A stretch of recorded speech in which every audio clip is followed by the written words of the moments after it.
الحمد لله نحمده ونستعينه ونستغفره ونؤمن به ونتوكل عليه ونعوذ بالله من شرور أنفسنا ومن سيئات أعمالنا.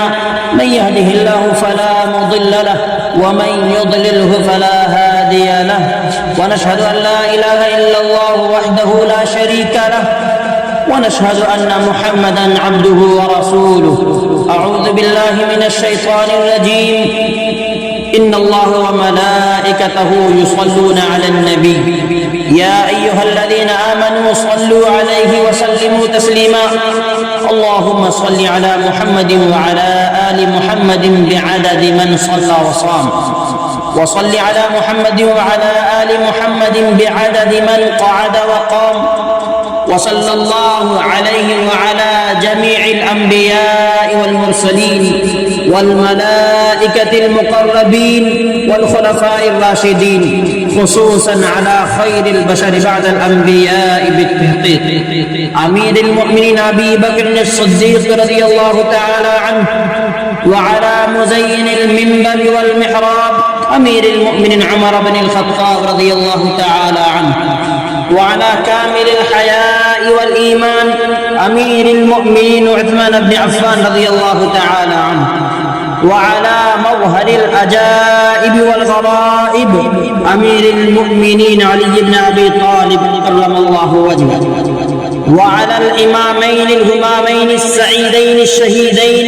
أبي محمد الحسن وأبي عبد الله الحسين رضي الله تعالى عنهما، وعلى أمهما سيدة النساء فاطمة الزهراء رضي الله تعالى عنها، وعلى أمه المكرمين بين الناس أبي عمارة الحمزة وأبي الفضل العباس رضي الله تعالى عنهما، وعلى الستة الباقية من العشرة المبشرة وسائر المهاجرين والأنصار والتابعين الأبرار الأخيار إلى يوم القرار رضوان الله تعالى عليهم أجمعين.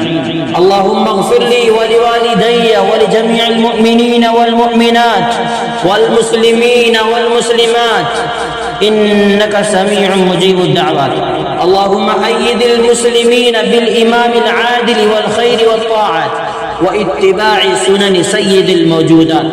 اللهم انصر من نصر دين محمد صلى الله عليه وسلم واجعلنا منهم، واخذل من خذل دين محمد صلى الله عليه وسلم ولا تجعلنا منهم. عباد الله رحمكم الله، إن الله يأمر بالعدل والإحسان وإيتاء ذي القربى وينهى عن الفحشاء والمنكر والبغي يعظكم لعلكم تذكرون. اذكروا الله يذكركم وادعوه يستجب لكم، ولذكر الله تعالى أعلى وأولى وأعز وجل وأتم وأهم وأكبر.